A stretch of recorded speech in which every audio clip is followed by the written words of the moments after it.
Olá, meus queridos e queridas aqui do meu canal, professor André Douglas, Português e Redação, e hoje com mais uma super aula falando sobre a diferença de duas orações, a adversidade e a concessão. Certeza que você já ficou em dúvida em prova, na escrita, sobre essas duas orações que trazem sentidos muito parecidos, certo? Então, se quer acompanhar, aguarda a vinheta. Vem comigo!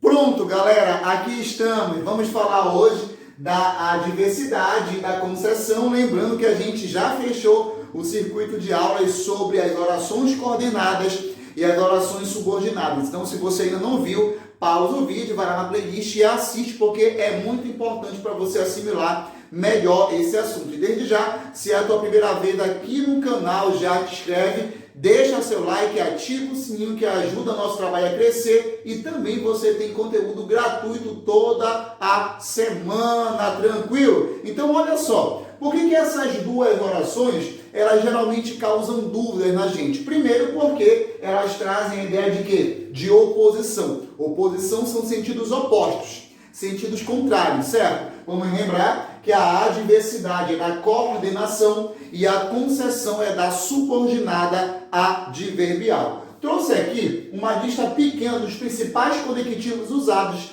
tanto em prova, na redação e no dia a dia. Da adversidade, o contudo, todavia, o porém, o mais, o entretanto. Já da concessão, o embora, o apesar de, o ainda que e o mesmo que, certo? E aí você pode se perguntar, peraí, professor, se as duas trazem ideia de oposição, por que duas? Por que não pode ter só uma? Então vamos lá, essa é a brincadeira, para que você possa entender. Depende muito do objetivo de quem está falando, de quem está escrevendo, porque eu tenho focos discursivos diferentes. Isso mesmo. Embora sejam opostas, eu tenho intenções diferentes. Eu também posso ter estruturas gramaticais diferentes. Por isso, eu coloquei apenas dois exemplos para que você possa entender de uma vez por todas essa diferença. Acompanha comigo o primeiro exemplo, que diz o seguinte: ele é um bom jogador, contudo é rebelde.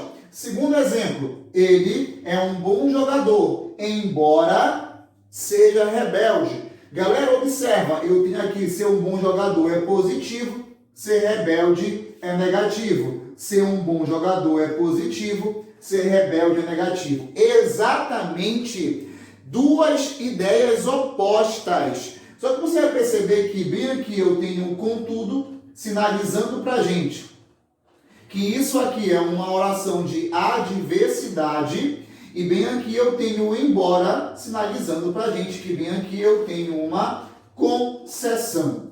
Agora observa que em uma eu fiz uma crítica, percebeu? E na outra eu fiz um elogio. Por qual motivo que isso acontece? Porque os focos, ou seja, a ideia principal muda de localização, dependendo da adversidade e da concessão.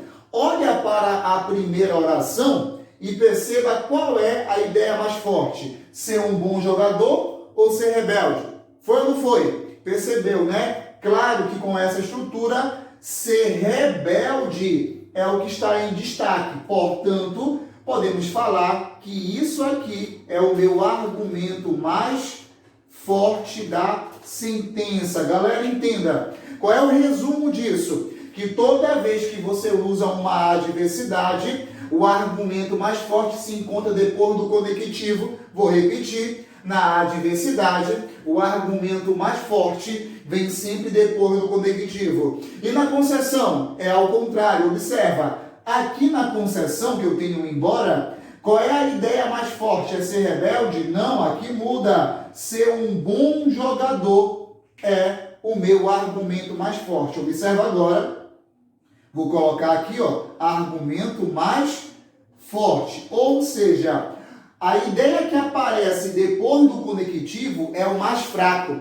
Percebeu que foi ao contrário, sim ou não? Na oração concessiva, a ideia que aparece depois do conectivo é a mais fraca. A ideia principal, a ideia mais forte está na oração principal.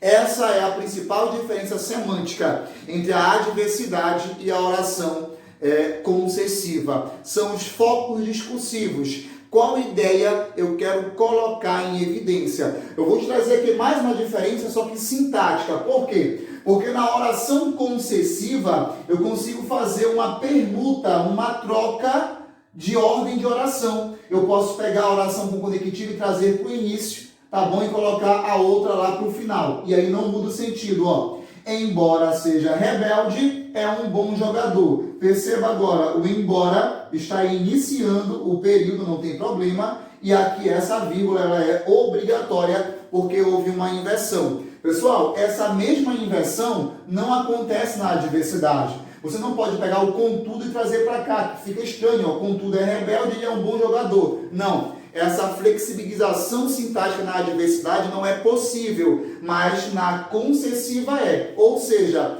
a diferença de estrutura sintática, mas principalmente diferença semântica das duas orações, embora tragam aí ideias opostas. Vou resumir, vou sintetizar essa teoria, tá bom?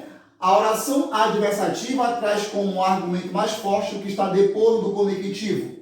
A oração concessiva traz como ideia mais fraca aquilo que está depois do conectivo. Então, eu tenho focos discursivos diferentes. Deu para entender? Tranquilo? Veja esse vídeo quantas vezes for necessário. É um negócio simples. Quando você assimilar, pronto, ninguém mais te para. Nenhuma prova vai te pegar quando vier as duas orações. Inclusive, as orações adversativas e concessivas são as orações que mais aparecem em prova vestibular e também de concurso público, certo? Para a tua redação, lógica, de suma importância, já que isso tem a ver com argumentos. Então, saber o que você vai fazer para manipular esses conectivos é muito importante, fechado? Pessoal, obrigado pela atenção e até a próxima. Valeu!